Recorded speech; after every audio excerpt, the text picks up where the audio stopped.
You mentioned that Safe Circles, the social network aspect of SafeVille, is different from Facebook and other social network sites. How is it different from these other places? Well, it's different. The main difference is this.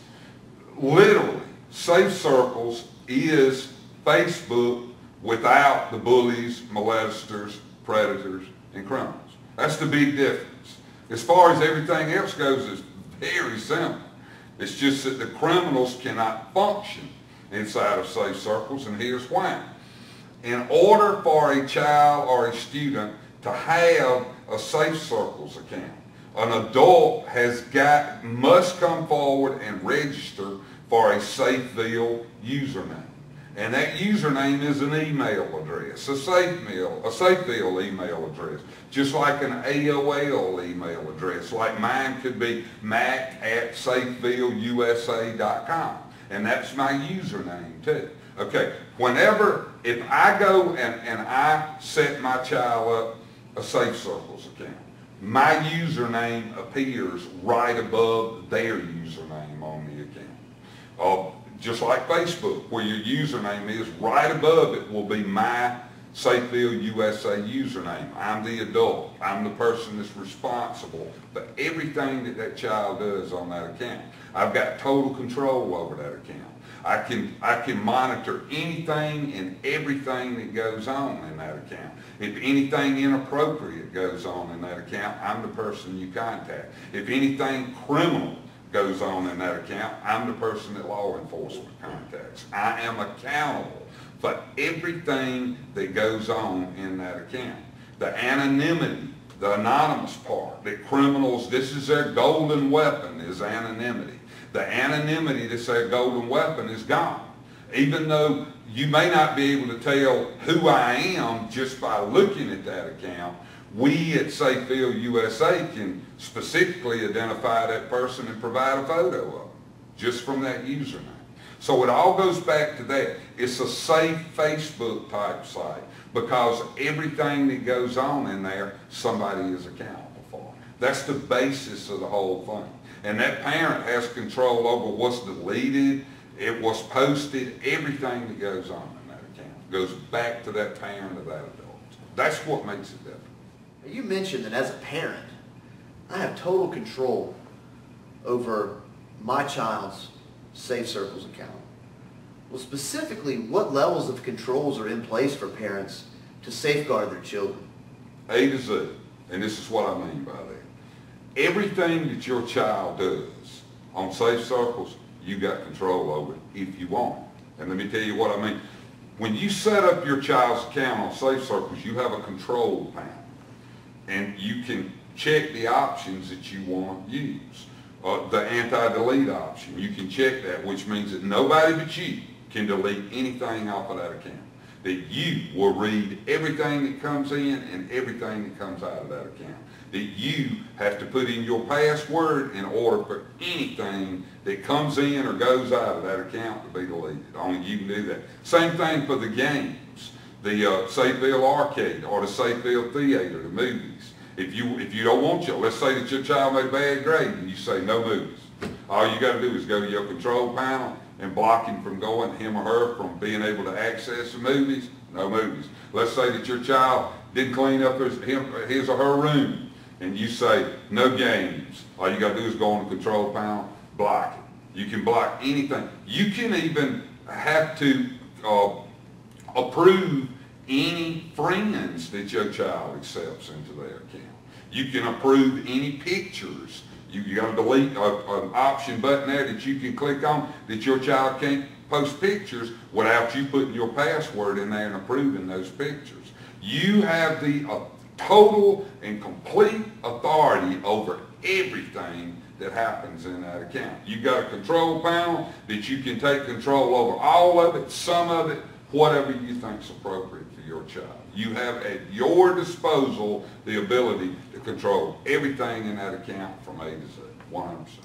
Since I have this total control over my child's account, and let's say my little girl has someone post something that's completely inappropriate to be said to her, and I see that. Now as a parent, what steps do I take in Safe Circles to stop that activity?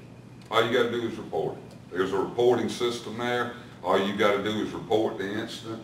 It'll come straight to us. We've got access to it. We'll see it. We'll act on it. And what we do is this.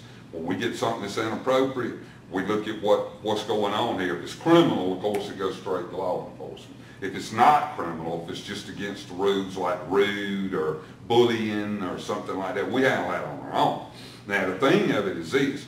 We will look at the level of the offense here. How bad is this offense? What is, the consequences of this offense? It could be a warning. It could be that, the account is suspended for a certain period of time. Or it could be that the person is expelled. And if a student, if their behavior is bad enough to where they get expelled from Safe Circles, that parent or that adult that's responsible for that account, they get expelled too. They no longer can sponsor any child on Safe Circles if a child that they're responsible for has been expelled for inappropriate behavior, because they've proven to us that they're not responsible enough to oversee a child's account on Safe Circles. Safe Circles is not just about the child doing the right things. It's about everybody doing the right things. It's about the parent parenting, the child following the rules, and it's about us and our moderators overseeing this system and making sure that all of these policies and procedures are enforced and enforced fairly and properly. It's responsibility for everybody. One of the things you've told us about Safe Circles is that it helps protect against some of the online bullying. How does Safe Circles accomplish that mission? Okay, there is no bullying in Safe Circles. And I'm not saying there's not going to be any, there's not going to be any repeat. I'll tell you that right now. Bullies can't function in Safe Circles. If a bully, an online bully has the idea that they're going to come in Safe Circles and bully, just don't come in. You're going to be out the door before you got in the door. We have a real name attached to every account. Not only can we put you out, we can keep you out. We know who you are. We've got your identification on file. And all that happens is, and there's a lot of people that can report bullying. The victim, the parent of the victim, a school official that may have access to some accounts, our moderators, grandparents that may have access to accounts. There's all kind of people that can report bullying. And the bully will never know who reported. If anybody is victimized by a bully on Safe Circles, that victim needs to report that bully just like that. There's no way that bully's going to know whether the victim reported them, whether one of our moderators saw it, whether a parent saw it. There's no way for them to figure out who reported them. There's too many people that can report them. There's too many people that can see what they're doing. There's no bullying in Safe Circles. That is resolved. The system takes care of that. If you don't see it, I'll moderate. Here's the thing that's probably on a lot of people's minds out there right now. Safe Circles is not free. Why is there a charge for it, and how much is the charge for Safe Circles? Okay. First of all, let me explain something. No social media site is free. Just because you don't have to pay money, that doesn't mean it's free. The most expensive social media sites that exist are the ones that say that they're free, because those are the ones that can cost you, because your identification's being compromised, your personal information's being compromised, everything about who you are is being compromised. That's the most expensive social media site that you can be involved in. And with Safe Circles, it's not free, but it's very inexpensive. 99 cents a month for the first 6 months. That's what it costs you. Your identity's protected. Your identification stays in the vault. Nobody gets access to it. Nobody can touch it. And even after the 6-month period, we have to pay for the operations of this system. That's why we charge the small amount that we do. Servers have to be paid for, moderators have to be paid. It costs to run a big site like this. But if you look at what the costs are, and as cheap as they are, as inexpensive as the costs are for this thing, costs are a non-factor when you compare it to all of the things that it provides for you and your family, and especially your children. So no, Safe Circles is not free, but it is the least expensive social media site out there.